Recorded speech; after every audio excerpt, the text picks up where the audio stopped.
sidee ayaan lacag ugu samayn karaa suuqa IQ option-ka ama platform-ka lagu magacaabo IQ option-ka? ma tahay dhibane ku dhiban barashada IQ option-ka? ma tahay dhibane aanan weligii withdrawal ka samayn platform-ka lagu magacaabo IQ option-ka? ma isweydiisay sababaha ku khasaartay? ma isweydiisay sababaha ku faa'iiday? ma isweydiisay sababta maalintan istiraatiijiyadda ay u shaqaynayso maalinta kalena aysan u shaqaynayn? ma isweydiisay khasaarahaaga? haddaba maanta wixii ka dambeeya waxaan ku hayaa xalkaasuna wuxuu noqon doonaa tijaabo aniga nafsad ahaantayba aan soo sameeyey. haddaba maxay tahay tijaabadan aan kula wadaagayo?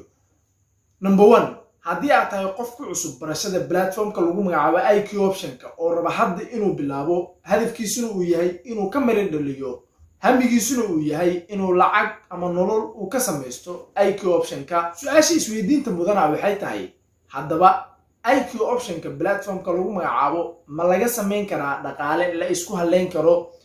jawaabta oo aan ka gambasho lahayn waxa ay tahay haa, oo waa laga samayn karaa lacag adiga ku kaafisa, sidoo kaleentoodna dhaqaalahaaga mustaqbalkane sare u qaada. sidee ayaan lacag ugu samayn karaa suuqa IQ option-ka ama platform-ka lagu magacaabo IQ option-ka?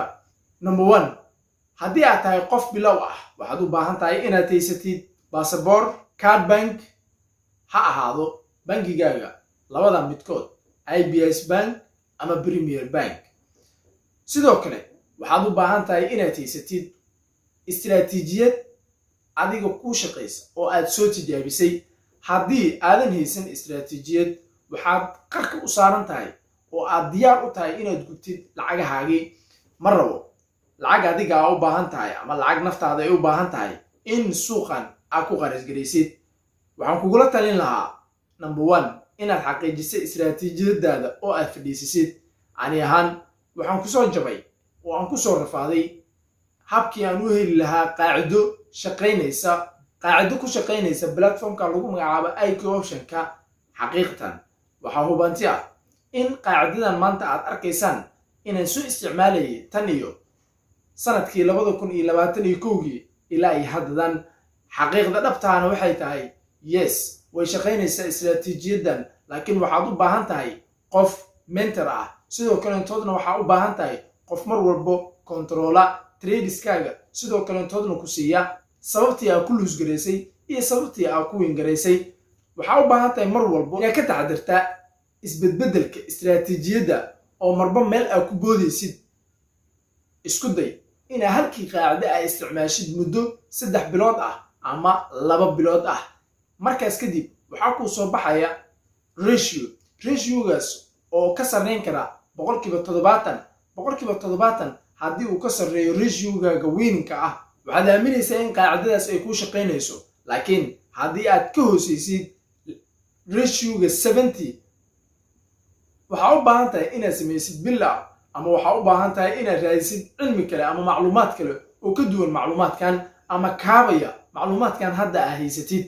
haddaba waxaan kugula talin lahaa as trader ahaan waxaa kugu habboon inaad mar walba raadisid istiraatiijiyad suuqan. haddii aad soo geshid oo aad ku bilaabatid demo, haddana aad ku tiradgaraysid 1 minute strategy, ogow lacagtaadii riski weyn ayaa gelisay. way jirtaa istiraatiijiyad 1 minute ah, laakiin waxaa u baahan tahay inaad noqotid qof khabiir ku ah suuqan, sidoo kaleentoodna yaqaana directionka suuqa, ama sidoo kaleentoodna analyze garay kara suuqan halka uu aadayo within 1 minute gudaheed. 1 minute qof bilow ah ma loogu talagelin, waxaa loogu talagalay nin expert ah oo suuqan muddo badan ku soo jiray, sidoo kaleentoodna ogaan kara saacadaha soo socda ama daqiiqadaha soo socda suuqa halka uu u jihaysan doono. laakiin adigoo hadda bilow ah, sidoo kaleentoodna raba inuu suuqan mustaqbal iyo lacag inuu ka sameyn rabo, waxaa u baahan tahay inaad heshid istiraatiijiyadaasoo ka badan 1 minute. hadday noqoto 2 minute, hadday noqoto 3 minute, hadday noqoto 5 minute. waxaana inta badan lagaa rabaa inaad tiradgaraysid binary option-ka, ma ahan digital option-ka. waxyaabaha qofka cusub uu ku jahawareeraya waxay tahay digital iyo binary-ga.